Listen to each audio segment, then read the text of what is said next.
Hola, soy Miquel Nadal, ¿cómo estás? Encantado de saludarte. Esto es el segundo Congreso Internacional en Productividad Personal.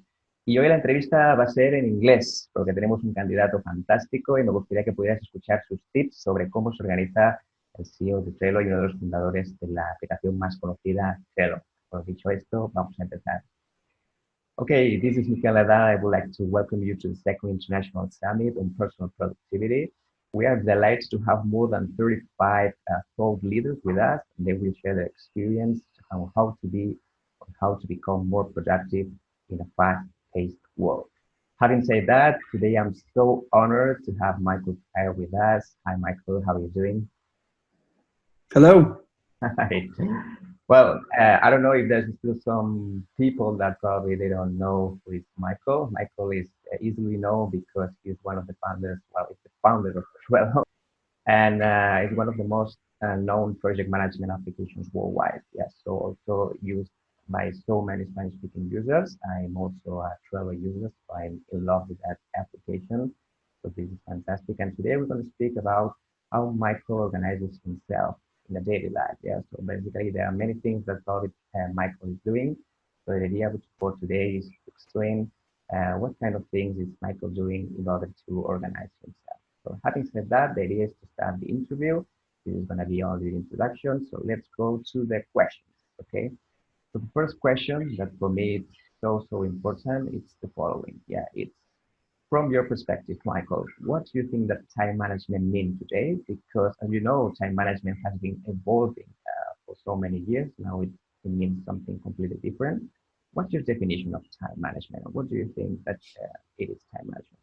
Yeah, I think a lot of the current way that people are thinking about this managing their time. It used to be, I think, a very work centric question, but I think that's evolved a lot. And from if you go to GTD and you think about how people are trying to get their life in structure, and I think when you look at the roles that you play in your life, so you go to work, you're a designer, you come home, you're a father, later you're the coach of the soccer team. You have all these different roles that you play, husband, whatever, wife. And as you go through that day and you transfer between those roles, I think a lot of people are trying to figure out, like, how can I do all those things when the other people that I'm interacting with and the things I'm doing are using all kinds of different tools, they're in different locations, they're in different contexts, and how do I wrap my head around that? So I think what you're seeing is a lot of the systems, the software, the processes that people are coming up with are trying to manage that shift throughout your day, and basically solving that in a very holistic way. They're thinking about people's life as a whole problem, not like, hey, you sit down at your computer, here's how you can run your task list at work, right? And I think like Trello plays a part in that, obviously, but even apps like Slack and even messaging apps like WhatsApp and stuff like that, and you see businesses using them, you see consumers using them, and I think the way that the having our phones with us actually has helped accelerate that shift, because now people are like, I can use software throughout my day to help me do things and accomplish more. Yeah, so you would say that, for instance, productivity is not about methodologies. Yeah, it's about the mindset that you have. Yeah. Certainly, sure. So, Michael, tell us about yourself, because as you know, there are many people that they prefer to have everything under control.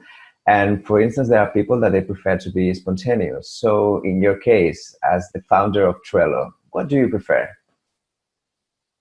Yeah, you would think a co-founder of Trello, you're like, oh, you got the systems, you're like, and in fact, the truth is I'm highly disorganized. I think like most people, you go through these waves where you're like, oh my, like I feel like a couple weeks ago I had no email in my inbox.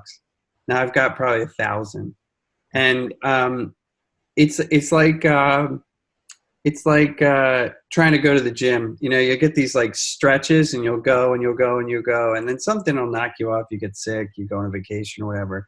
It's really hard to get back on the wagon. So I think generally, I probably 90% of the time I'm just spontaneous. I'm responding to things. I think in my particular role, a lot of times the things that come up are different every single day. So when I do try to get organized and I try to get stuff in Trello, like I have a board in Trello that I use for my own personal stuff. I have boards that I use for my coworkers. I have one for my wife, one for my house. And any kind of system that you use, you only get out of it what you put into it, right? So if you don't use it, you can't expect it to work. So I think I'm probably more spontaneous and a little bit highly disorganized, I would say personally. Interesting to know that. Some people might think that because you are the co-founder of Trello, you are one of the most organized people on the planet Earth. So having said that, you were saying that, for instance, it's not the same to be productive at work or to be productive at home. In your case, where is the limit? I mean, for instance, when you are at work, you try to be too much effective. And for instance, when you are at home, you prefer to be spontaneous. So in your case, Michael, where is the limit of planning?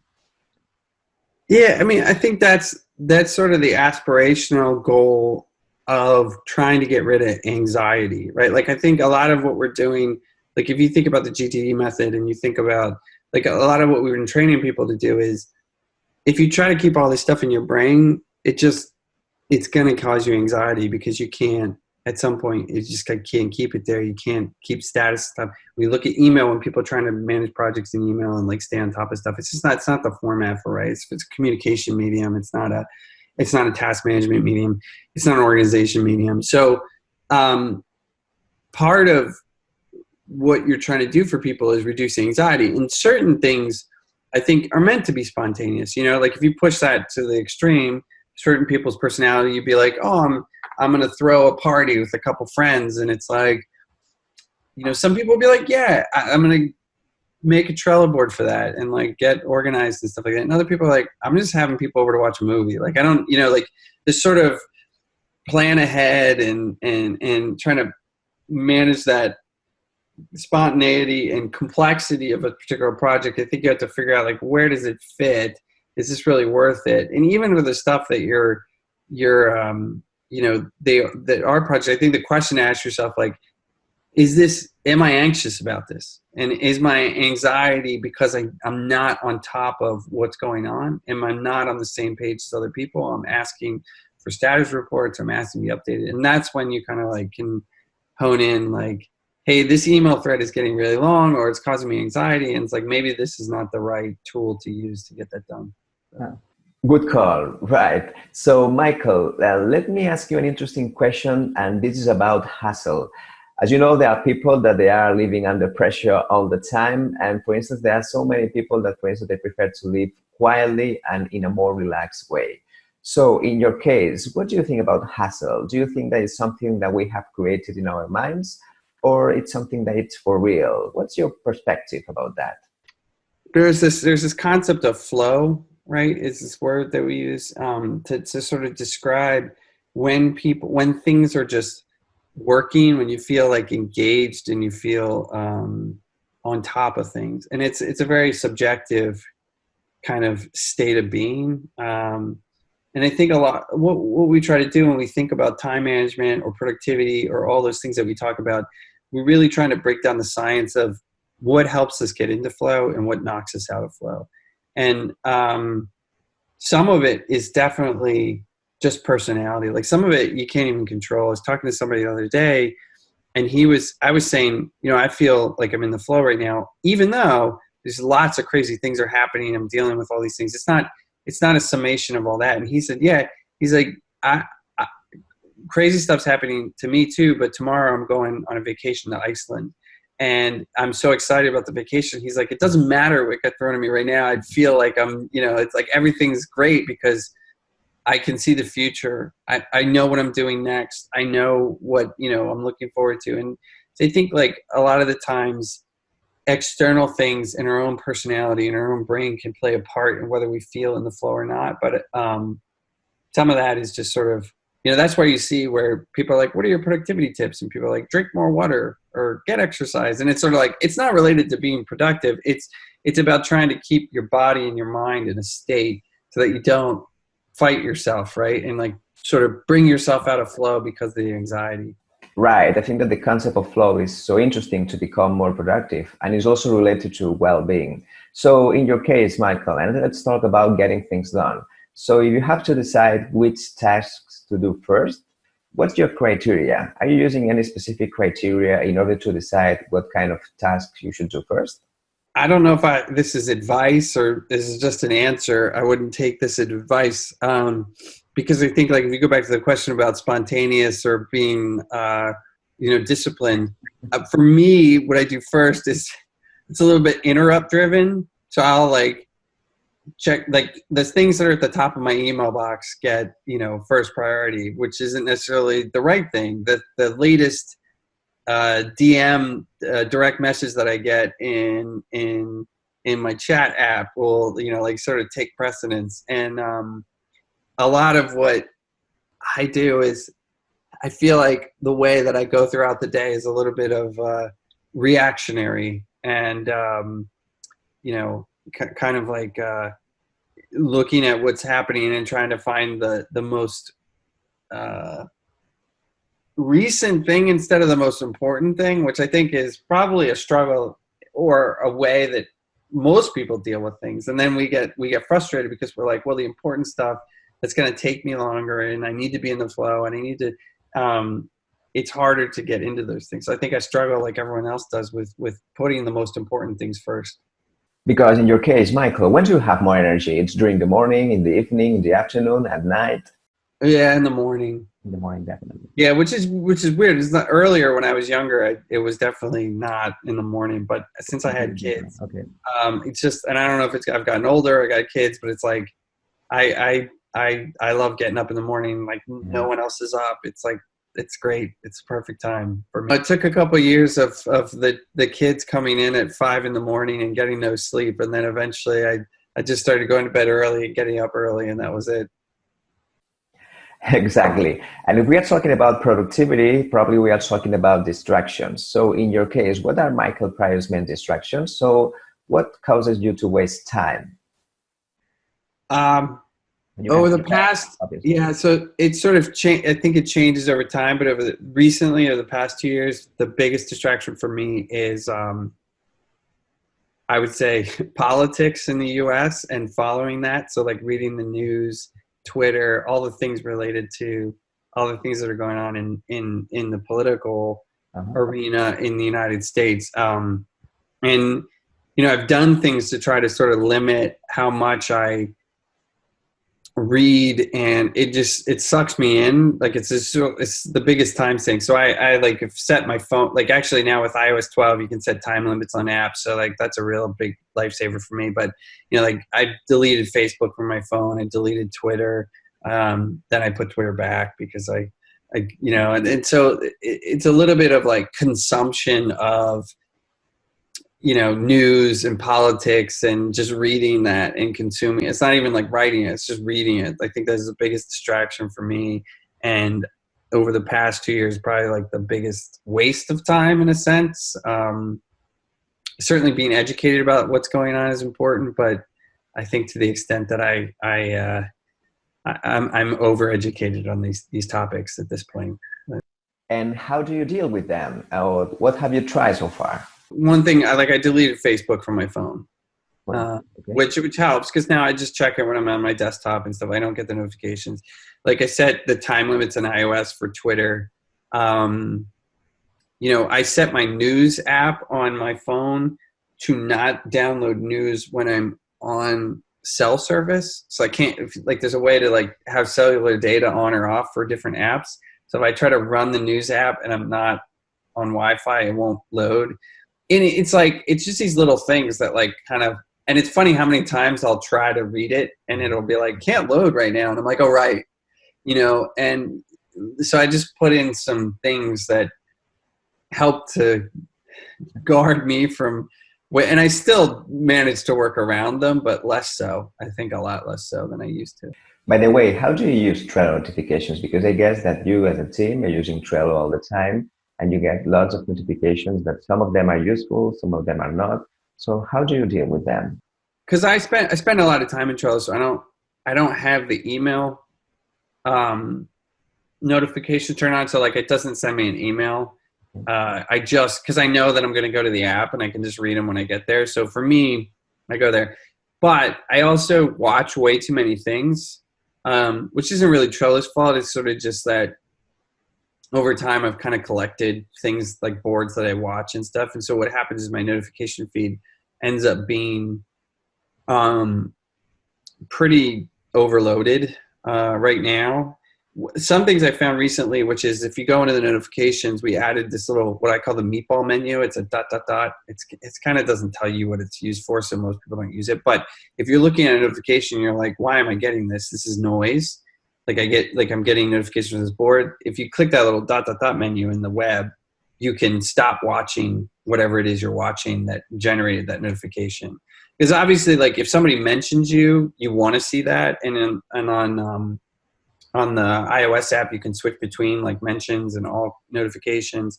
And, so we added a bunch of ways to sort of control those things. And sometimes the fault is just like you told Trello to tell you about too much stuff. And it's like, okay, now I need to recognize that and kind of step back from some of those boards that are now really noisy because lots of stuff's going on and it's really not relevant to me. But I think we're always iterating on that, and it's the same problem that you see in email. It's the same problem you see in Slack. It's just sort of like it's like when you lean into some tool, the notifications are useful, but you also have to control them. The software can do certain things, like in Slack, they pop up that little rooster message if you try to @channel. If you try to send a message to the whole channel, and like it says, oh, you're going to interrupt 23 people in 4 different time zones. And, like they might be sleeping. Do you really want to do this? And sometimes you really do, because you're like, the site's down. And sometimes you're like, oh, right, maybe I could just not do that. So that's like stopping the person from doing it. But then how do you give the individuals control over their own notifications so that when they are sleeping, they don't get notified? And obviously we have the OS level, the app level, the device level. Like there's all different ways to sort of tune and tweak that stuff. That's cool. So when we're speaking about Trello, we are speaking about technology, and sometimes there is a relationship between productivity and technology. So in your case, what do you prefer? I mean, you stay away from too much technology when you are not at work, or in your case, are you a geek and you're constantly playing with technology? What's your case, Michael? Yeah, it's funny because if I think about the things that I really love in life, like if I maybe I don't do them that often, but the things that they have nothing to do with technology. So I love fishing, for example, like being on a boat and fishing. Like it's one of my favorite activities, being on the ocean. And another one is like just being out in the woods and doing walks in the woods in the fall, like seeing the animals and all that kind of stuff. So like, if I think about the things that I'm kind of like, hey, if I had a day to myself, what would I do? It wouldn't be, oh, I'd sit and play Zelda on my Nintendo Switch, or I would, read news on the Washington Post, which is funny because when I'm working, like I do sit in front of the computer almost all the time. And so, it's sort of interesting. I think you probably spend way too much time in front of the computer, in front of the phone.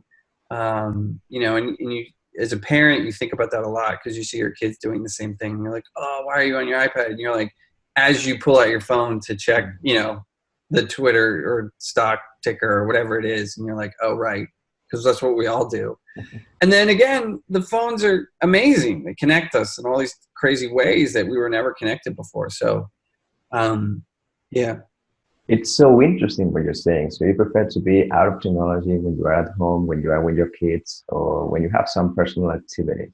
Yeah, there's a when it's going back to that flow, the talk about flow, and I kind of got an app the other day that was it's like this app that you set to build a tree, and it's like a timer, and as you're focused, it's building the tree, and then forest.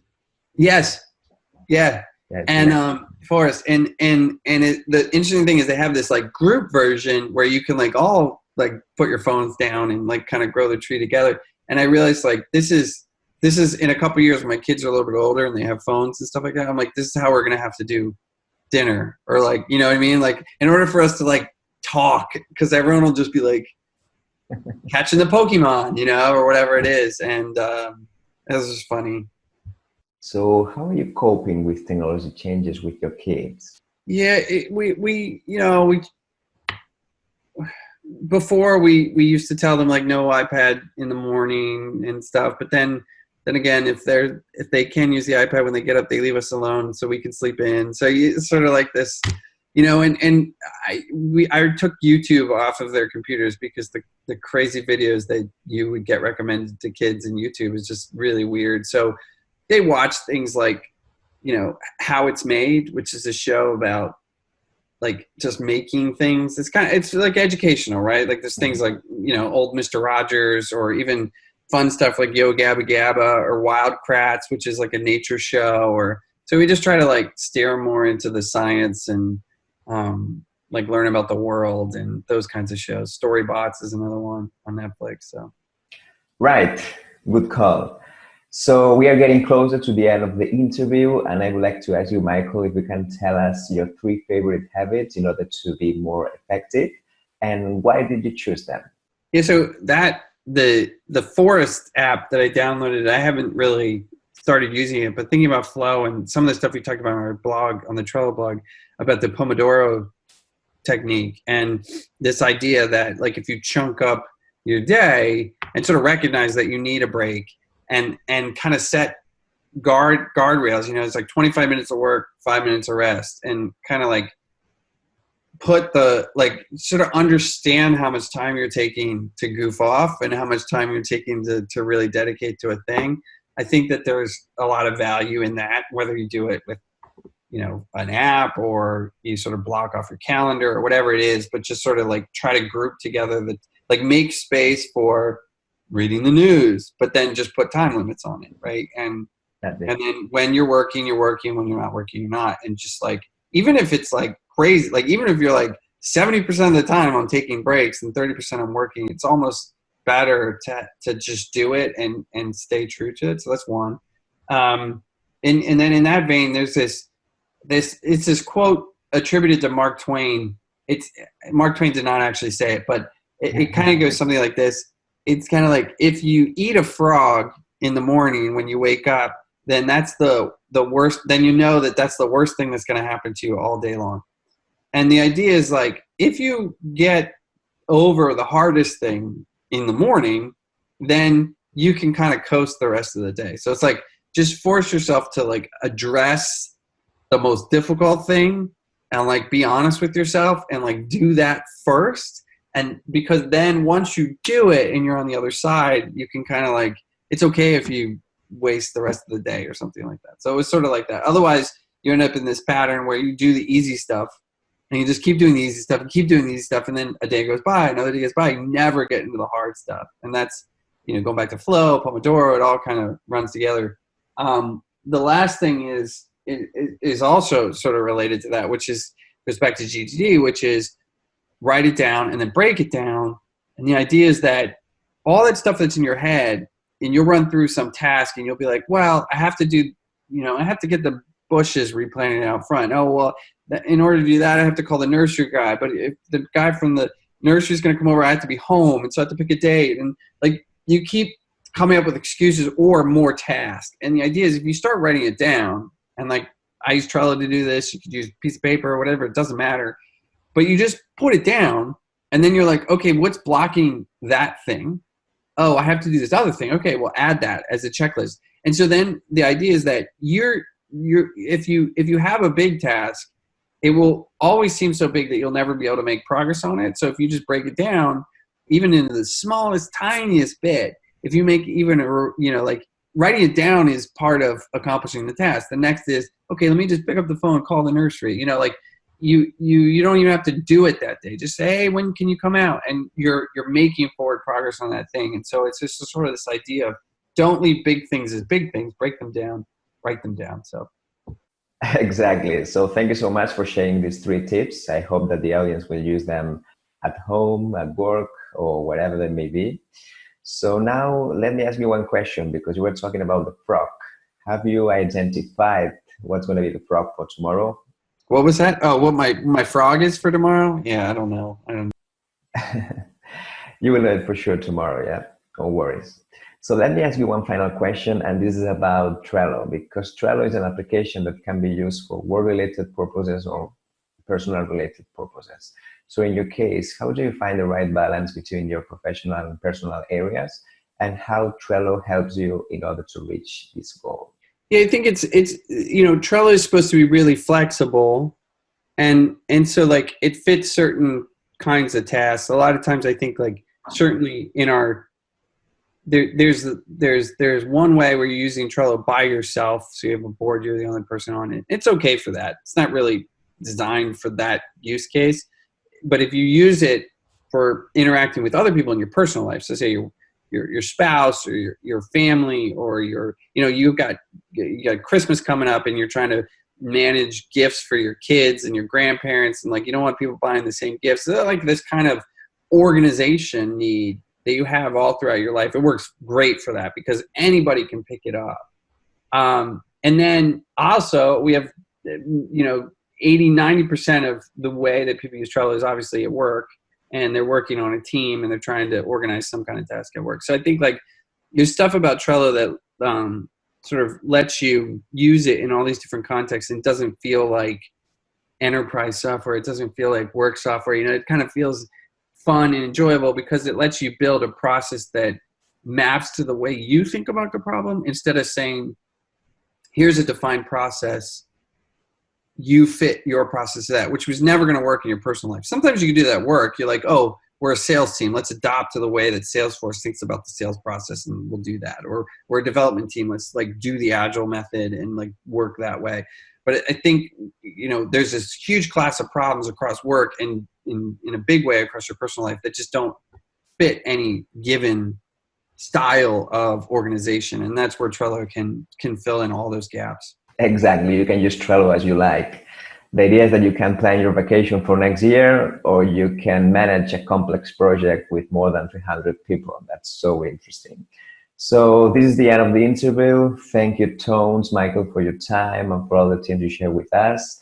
I think that they are going to be so useful for the audience of this second International Summit on Personal Productivity. Thank you so much, Michael, for being here with us. Thanks. Y ahora sí, mil gracias a ti por estar ahí, por acompañarnos durante esta entrevista tan interesante al fundador de Trello.